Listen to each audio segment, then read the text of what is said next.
আমার প্রিয় পাটগ্রামের ভাইরা, আপনাদের এই তাফসীর মাহফিলটা রেকর্ড হচ্ছে। আগামীকাল পুরো বাংলাদেশের কয়েক কোটি মানুষ আজকের এই মাহফিলটা দেখবে। আপনারা জানেন যে আসিফ হুজুরের মাহফিল পুরো বাংলাদেশের যুবকরা বিশেষ করে খুব বেশি দেখে। আমি চাই, আমি রংপুর বিভাগকে নিয়ে বলেছিলাম, রংপুরের সন্তানরা কোনো কাপুরুষের সন্তান নয়, সব বীরপুরুষের সন্তান।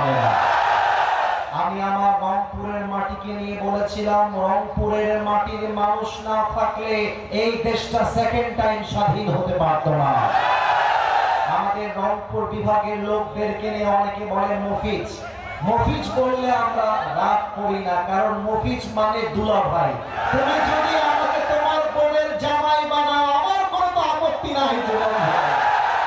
অতএব মাথায় রাখবা, এই মফিজদেরকে বাদ দিয়ে দিলে আজকের তাফসীর মাহফিলে আলেম ওলামা বীর পুরুষের মতো স্বাধীনভাবে কথা বলতে পারতো না। এটা মফিজদের অবদান। অতএব মফিজ বলে আমাদেরকে ছোট করতে পারবা না। আমরা খুশি হই, কারণ আমি তোমার দুলা ভাই লাগে, যে কিনা বলে। অতএব আমার প্রিয় কলেজার টুকরা লালমনিরহাটবাসী, রংপুরবাসী, আমার প্রিয় পাটগ্রামবাসী, তাকবীর হবে সিংহের কণ্ঠে। দেখা যাক আমার মুরব্বী এবং যুবকরা সেই স্লোগানের আওয়াজটা তুলতে পারে কিনা। লিল্লাহি তাকবীর। দিল্লি না ঢাকা, গোলামি না আজাদি, আপোষ না সংগ্রাম, ক্ষমতা না জনতা, দিয়েছি তো রক্ত, রক্তের বন্যায়।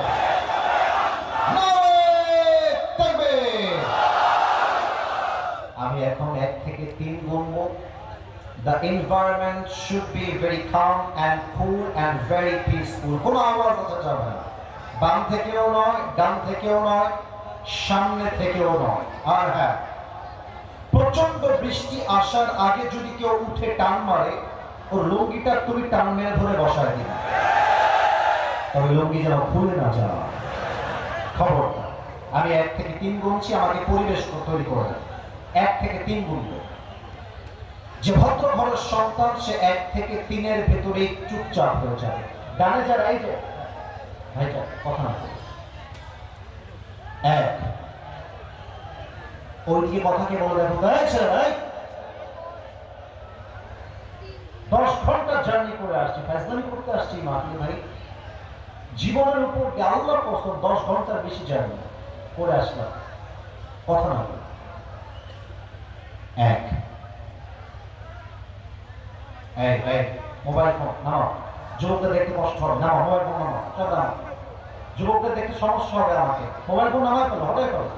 আস্তে আস্তে আস্তে, ভদ্রতার সাথে, ভালোবাসার সাথে ডান দিকে যাও, ডান দিকে যাও ভাই। যুবকদের দেখতে সমস্যা হওয়া যাবে না, আমাকে খবরদার, খবরদার, দরকার নেই। 1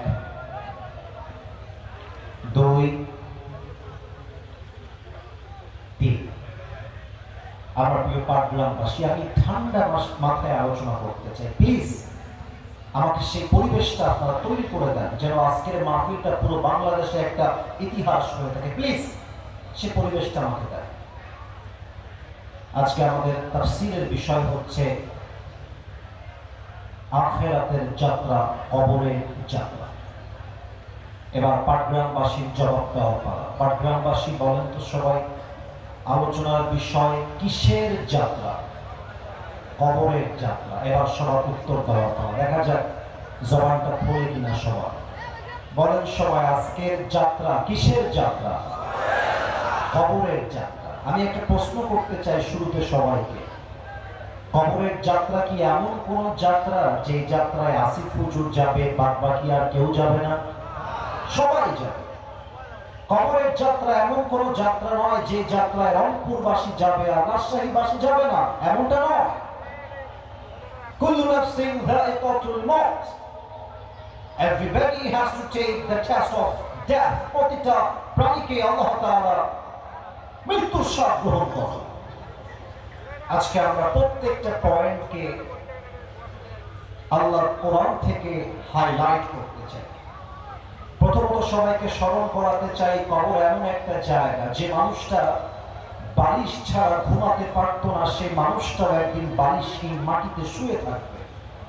যে দেহটা লাল শাড়ি, গহনা, সোনা দানা, গোল্ডেন নেকলেস দিয়ে সুসজ্জিত থাকতো, এই নারীর দেহটাও একদিন কবরের মাটিতে কাদাতে পচে পচে শেষ হবে।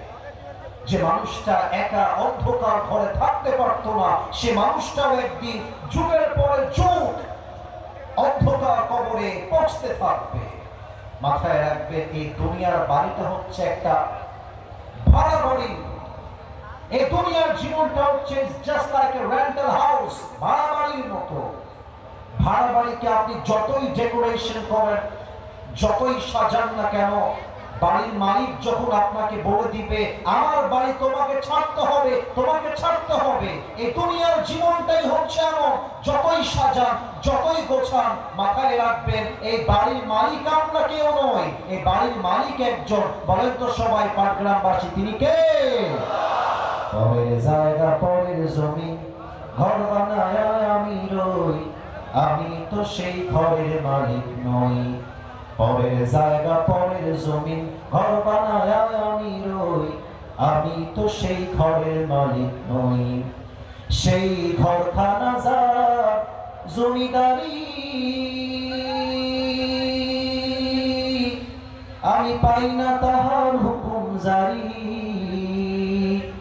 আমি পাই না জমিদারের দেখা, আমি পাই না জমিদারের দেখা, মনের দুঃখ কারে কই, আমি তো সেই ঘরের মালিক নই। সবাই মিলে একসাথে গান তো, পরের জায়গা পরের জমি, আমি তো সেই ঘরের মালিক নই। ঘরের মালিককে আসলে আমরা সোজা দুইজন কে যায়,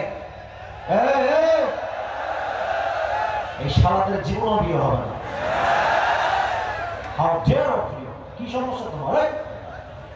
কত বড় সাহস! খবরদার, কেউ যদি উঠে যায় তোমার বন্ধুর লুঙ্গি টান দিয়ে খুলে দেওয়া লাগবে, যুবক ভাইরা, ঠিক কিনা বলো?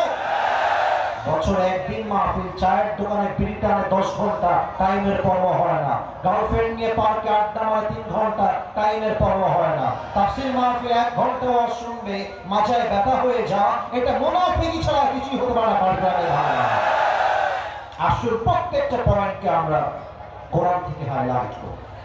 আচ্ছা প্রিয় পাটগ্রামবাসী, আমার ডান হাতের দিকে একটু খেয়াল করবেন। Everybody focus on my right hand. ডান হাতে একটু খেয়াল করবেন। আমার হাতে যে কিতাবটা আছে এটা হচ্ছে আল কোরআন। আমি একটা ইমানি প্রশ্ন করছি, কোরআনে যে কোনো বিষয়ে আমি যদি কোরআনকে প্রশ্ন করি এবং আমি বলি কোরআন তোমার কাছে কি এই প্রশ্নের উত্তর আছে না নাই, কোরআন কি আমাকে নো বলবে নাকি ইয়েস বলবে? এটা না লালমনিরহাটের সাউন্ড হচ্ছে না। আমি আসছি লালমনিরহাটে, আমি আসছি না তা, আমি আসছি। আরে এরা কথা বললে তো বিড়ালের মতো নয়, সিংহের মতো গর্জন দিয়ে এরা কথা বলে।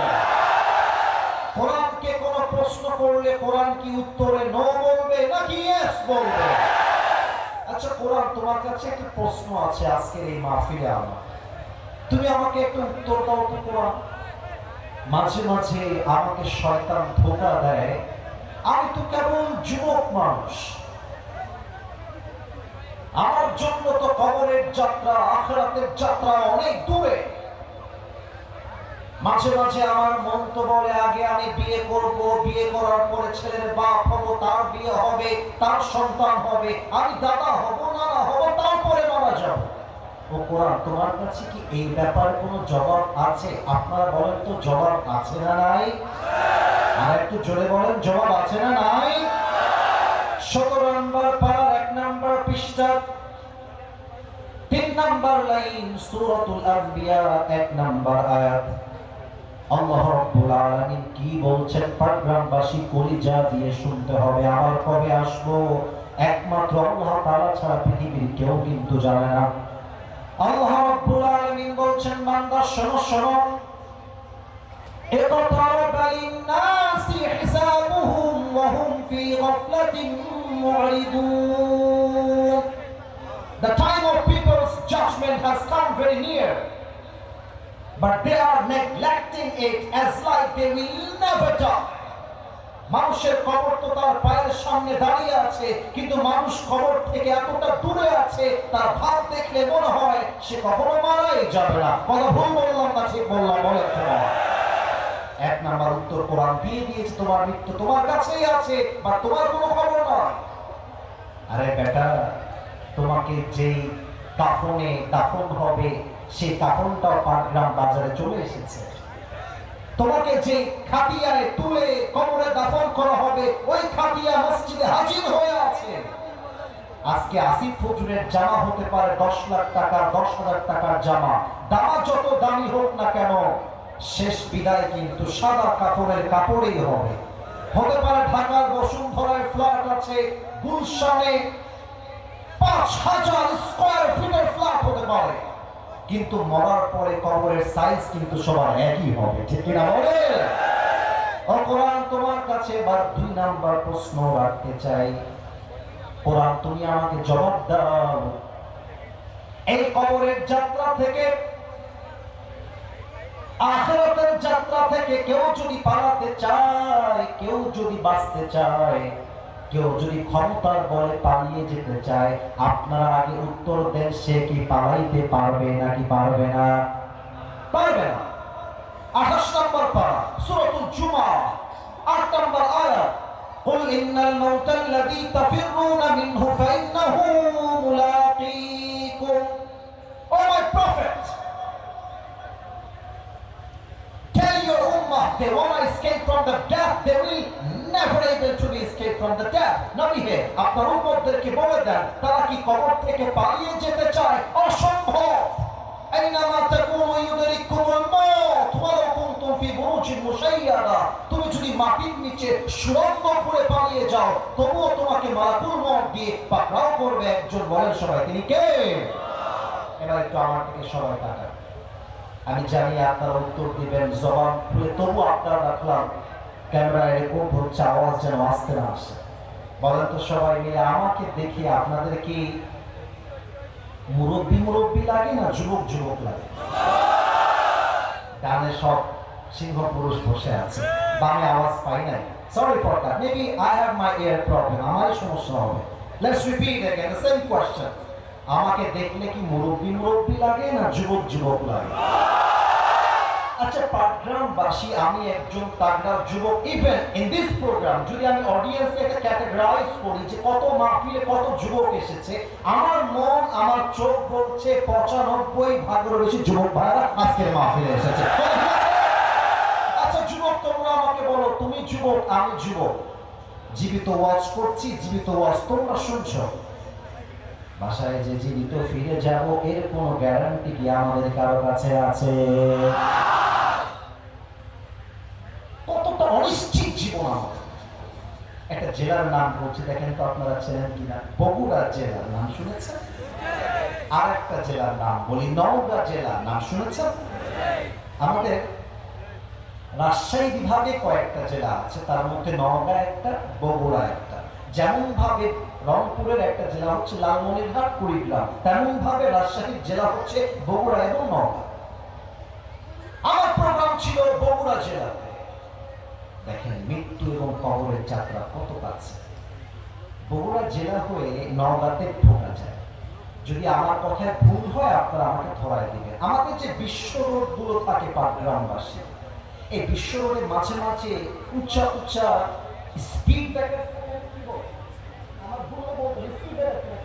উঁচা ডিপ টাইপের হয়। ওখানে গাড়িটা গেলে you must brake your car, আপনাকে স্টপ করতে হবে, স্লো করতে হবে। যদি আপনি স্লো না করেন, আপনার গাড়িটা সোজা উড়ে গিয়ে উল্টে যাবে। রাত বাজে 2টা, প্রচন্ড কুয়াশা রাত। নওগাঁ হয়ে রাজশাহীতে ঢুকবো, গাড়ি চলছে 80 কিংবা 100-তে। তো সামনে স্পিড ব্রেকারটা আমার ড্রাইভার সাহেব খেয়াল করতে পারেন। স্পিড ব্রেকারের কাছে এসে ঠাস করে চোখ পড়েছে আর সোজা ব্রেক। আমার হাতের দিকে একটু খেয়াল করবেন, যখন ব্রেকটা চেপেছে গাড়ির নিচ থেকে একটা প্রেসার আসছে, প্রেসার, চাপের প্রেসার। ওই চাপের প্রেসারে আমি আবরারুল হক আসিফ নিচ থেকে তথা ফ্রম মাই সিট, আমার সিট থেকে এক লাফ দিয়েছি এতটা উঁচুতে, আমার মাথাটা গাড়ির ছাদে লেগে গেছে, এতটা উঁচুতে আমি লাফ দিয়েছি। আর সাথে সাথে আমি আমার জবানে পড়ে নিয়েছি লা ইলাহা ইল্লাল্লাহ মুহাম্মাদুর রাসূলুল্লাহ সাল্লাল্লাহু আলাইহি ওয়াসাল্লাম। বিশ্বাস করেন, একটা মুহূর্তের জন্য মনে হয়েছে এই পানি শেষ হয়েছে, কিন্তু আল্লাহর কি রহমত, গাড়িটা পানিতে পড়ে নাই, রাস্তার এই পাশে পড়ে নাই, রাস্তাতেই আমার গাড়িটা পড়েছে। 1 মিনিট পরে মনে মনে ভাবলাম, আজকে যদি গাড়িটা নিচে পড়ে যেত আর আমি যদি ডুবে মরে যেতাম, নওগাঁর সব মানুষগুলো আমার গাড়ির কাছে দৌড় দিয়ে আসতো, গাড়ির জানলা ভাঙতো, ভেঙে আমার লাশ বের করতো। লাশ দেখে বলতো, আর এটা তো আসিফ হুজুর, ইনি তো মোটামুটি ফেমাস, এনাকে অনেক মানুষ চেনে, অনেক মানুষ তার ওয়াজ শুনে, উনি তো আমার এলাকাতে ওয়াজ করে আসছে, এ তো আসিফ হুজুর, ওঠা ওঠা। সবাই আমার লাশ উঠাতো, আমার পকেট থেকে মোবাইল ফোনটা বের করতো, আমার বাবার নাম্বার বুঝতো, মায়ের নাম্বার বুঝতো। রাত বাজে 2টা, আমার বাবার ফোনে কল আসতো, আপনি কে? আপনি কি আসিফ হুজুরের বাবা বলছেন? আমার আব্বা হুমড়ি খেয়ে উঠতো। রাত বাজে 2টা, আমার ছেলের ফোন, কল আসছে, আরেকজন দিয়েছে। আরে কি হলো আমার ছেলের? কি হয়েছে বলেন? আপনার ছেলে তো লাশ হয়ে গেছে, লাশটা নিয়ে যান। শেষ, লাশ হয়ে গেছে। তারপরের দিন ফেসবুকে নিউজ হয়ে যেত, মিডিয়ায় তোলপাড় হয়ে যেত, যুবকদের পোস্ট দিয়ে পুরো ফেসবুক তোলপাড় হয়ে যেত। কিন্তু আমার লাশ যখন বাসায় নেওয়া হতো, আত্মীয় স্বজন দৌড় দিয়ে আসতো, কান্না করতো। আর তার কিছুক্ষণ পরে আমার দেহের এত দামি দামি জামাগুলো খুলে আমাকে সাদা কাফনের কাপড়ে প্যাকেট করে 3.5 হাত মাটির কবরে শোয়ে দেওয়া হতো। আর এটাই তো দুনিয়ার জীবনের চাকচিক্যতার আসল বাস্তবতা। ঠিক কিনা বলেন সবাই আপনারা? রূপেরই গৌরবে সাজিয়াছ সাজ, সোনা দানা কত কি আর রাজকী পোশাক, যেদিন প্রাণ চলে যাবে সবই পড়ে রবে, প্রাণ চলে যাবে সবই পড়ে রবে, গায়ে দেবে মার কি নথন রে মন আমার, কেন বাঁধো দালান ঘর, একদিন মাটির ভেতরে হবে ঘর রে মন আমার, কেন বাঁধো দালান ঘর। ঠিক কিনা বলে? দেহ তোমার চর্ম চক গলে পচে যাবে,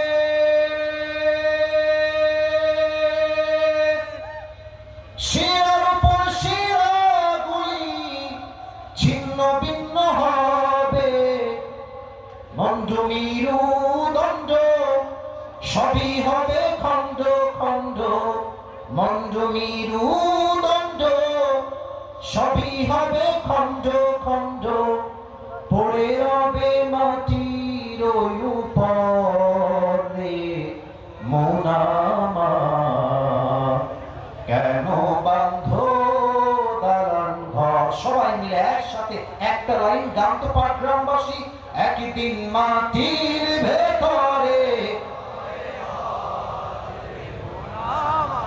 কেন বাঁধো দালান ঘর। ঠিক কিনা বলে? আল্লামা ইকবাল লিখেছেন, হুয়ে নামওয়ার বেনিশা कैसे कैसे, ये जमीन खा गई नौजवान कैसे कैसे, ये जगह जी लगाने की दुनिया नहीं है, ये इबारत की जा है, तमाशा नहीं है। तुझे पहले बचपन ने बरसों खिलाया, जवानी ने फिर तुझको मजनू बनाया, अजलता मौत तेरा कर देगी बिल्कुल सफाया। मेरे दोस्त, ये जगह जी लगाने की दुनिया नहीं है, ये इबारत की जा है, तमाशा नहीं है। এই দুনিয়ার জীবনটা হেলায় খেলায় কাটিয়ে দেওয়ার জায়গা নয়, এই দুনিয়ার জীবনটা হচ্ছে আখিরাত গোছাবার জায়গা। কত ভুল বললাম না ঠিক বললাম? বলে সবাই। এবার ঠান্ডা মাথায় চুপচাপ বসে, আমার চশমাটা খুলেছি, আমার চোখ কি দেখা যায়? পাটগ্রামবাসী মনে হয় মরেই গেল। আমার চোখ কি দেখা যায় নাকি যায় না? বলেন সবাই। Where is the sound system man? কোথায় এসে সাউন্ড সিস্টেম কে আছে? একটু কমায় দাও এই কোটা, যুবকদের কানটা ফেটে যাবে, একটু কমায় দাও। থোড়া সা কম করো, থোড়া সা হালকা, লিটল বিট। আমার চোখের দিকে সবাই তাকান। I am not making fun of this matter, আমি মজা করছি। এই দুইটা চোখ আমি এখন বন্ধ করব এবং সবাইকে তার দুইটা চোখ এখন 5 সেকেন্ডের জন্য বন্ধ করতে হবে। এখনই না, স্টপ ফর আ মোমেন্ট, একটু থামেন। চোখটা বন্ধ করবেন কেন? দুইটা কারণ।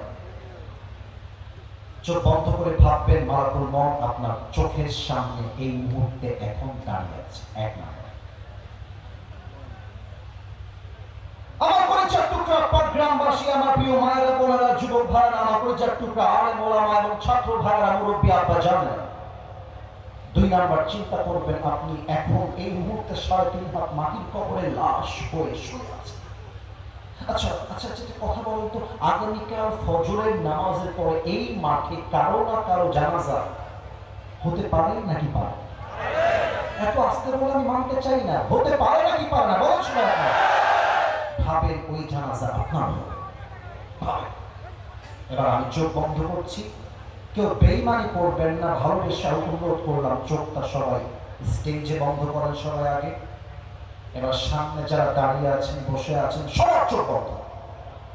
আমার বিশ্বাস কেউ মুনাফিকি করবে না, আমার বিশ্বাস সবাই রাখবে। যদি চোখ বন্ধ হয়ে যায় আমি অনুরোধ করব মাথাটা সবাই নিচু করে ফেলেন। সবাই হেড ডাউন, মাথাটা হালকা নিচু করে ফেলেন, যেমনটা আপনি ধ্যানে বসে আছেন। এবার আমি 1 থেকে 5 গুনছি, সবাই নিজেকে ভাবেন আপনি 3.5 হাত মাটিতে শুয়ে আছেন। ভাবেন নিজেকে লাশ হিসেবে পরিকল্পনা করেন। আমি 1 থেকে 5 গুনছি। 1, 2, 3, 4, 5। চোখ খোলেন, মাথা উঁচু করেন, আমার দিকে তাকান। নিচে একটা প্রশ্ন নিজেকে করেন। ভাবেন তো, আপনি যদি আজকে এই মুহূর্তে এখন মারা যান, আপনি কি আপনার জীবনে এমন কোন আমল করেছেন যে আমল দিয়ে আপনি আজকের পাটগ্রামের মাহফিলে গ্যারান্টি দিয়ে বলবেন যে হুজুর আমার আমলে এমন অনেক আমল আছে, আমি যদি এখনই মারা যাই আমার কবরটা কালকে জান্নাতের বাগান হয়ে যাবে, এমন অনেক আমল আছে? বলেন তো, নিজেকে প্রশ্ন করে আছে কিনা? নিজেকে, আমাকে না। Ask your own self. I am asking my own self. আমি যদি আমার কথা বলি, আমার মন আমাকে বারবার বলছে আসিফ না, তুই তোর জীবনে এমন কোন আমল করিস না যদি কালকে মনে তোর কবরটা কালকে জান্নাতের বাগান হয়ে যাবে। আমি এমন কোন আমল খুঁজে পাচ্ছি না। আমি তো সাময়িক মেহমান এলাকার, আমি এলাকার বদনাম করতে চাই না। একটা কথা বলছি, মুরব্বীরা আমাকে মাফ করে দিয়ে, মায়েরা মাফ করে দিয়ে। আমি যদি এখন স্টেজ থেকে নেমে গিয়ে আপনাদের পকেট চেক করা শুরু করে দিই, এখানে এমন লোক পাওয়া যাবে যার পকেট চেক করলে এখন বিড়ির প্যাকেট মাহফিলে খুঁজে পাওয়া যাবে। এমন লোক এখানে বসাচ্ছে। বোঝাবার জন্য, হাসার জন্য বলি না, হাসবেন, আমি হাসার জন্য বলি না। এখানে এমন যুবক বসে আছে, আমি যদি পকেট থেকে মোবাইল ফোনটা চেক করে নিয়ে লক খুলে, এখানে এমন যুবক খুঁজে পাওয়া যাবে যার মোবাইল ফোনটা চেক করলে অসংখ্য নারীর উলঙ্গ ভিডিও, ছবি খুঁজে পাওয়া যাবে।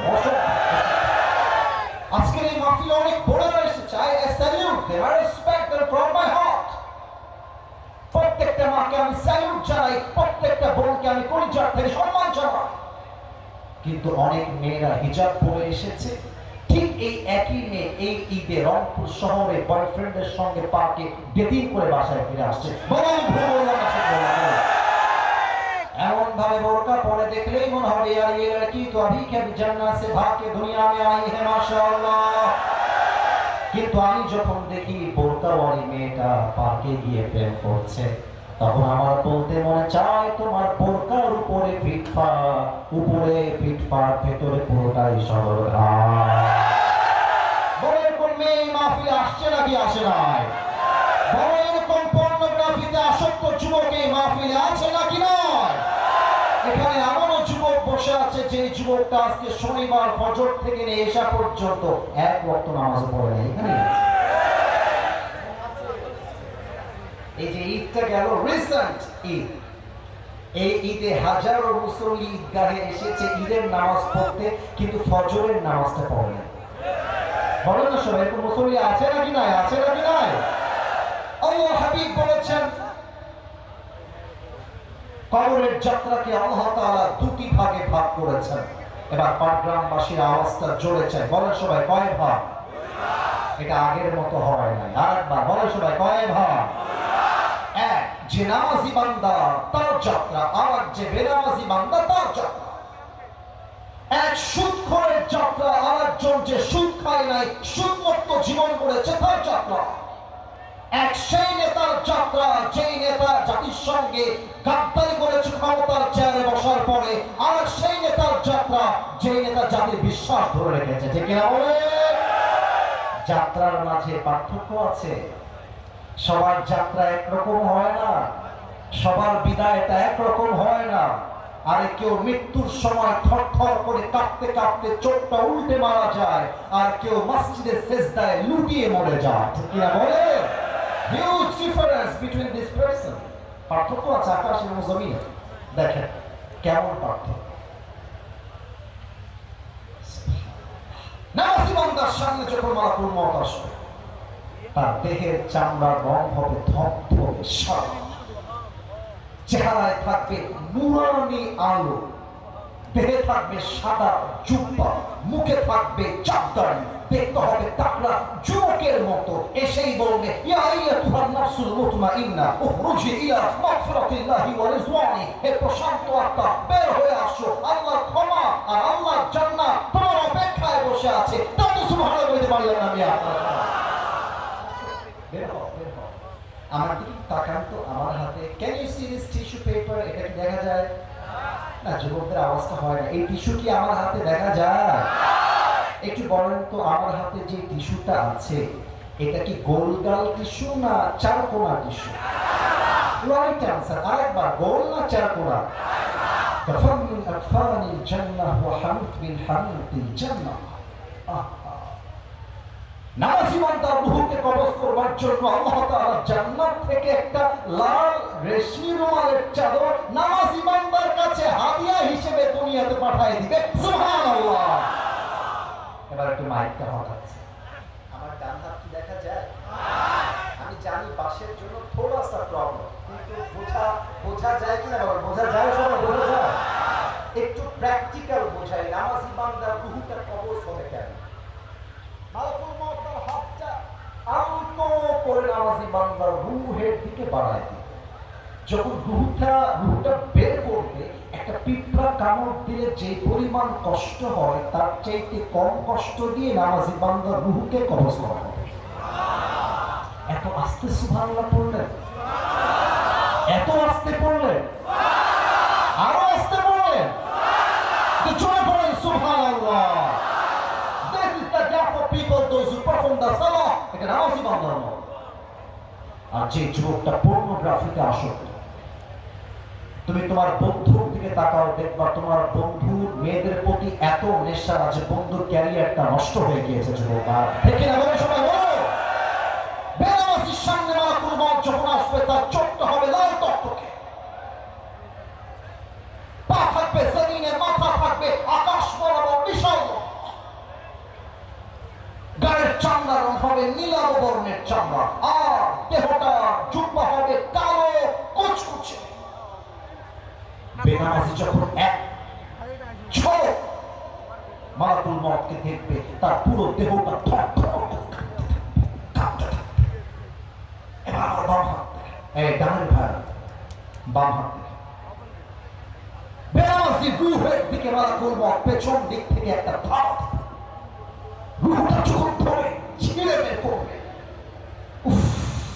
আমার গায়ের লোক দাঁড়িয়ে গেছে। হাদিসে আসছে জীবিত ছাগলকে যাবেহ না করে তার চামড়া কেউ যদি ব্লেড দিয়ে ছিঁড়ে ফেলে, ওই ছাগলটার যে পরিমাণ কষ্ট হয় তার চাইতে 70 গুণ বেশি কষ্ট দিয়ে বেনামাজি রূহকে কবজ করা হবে। বলে সবাই নাউজুবিল্লাহ।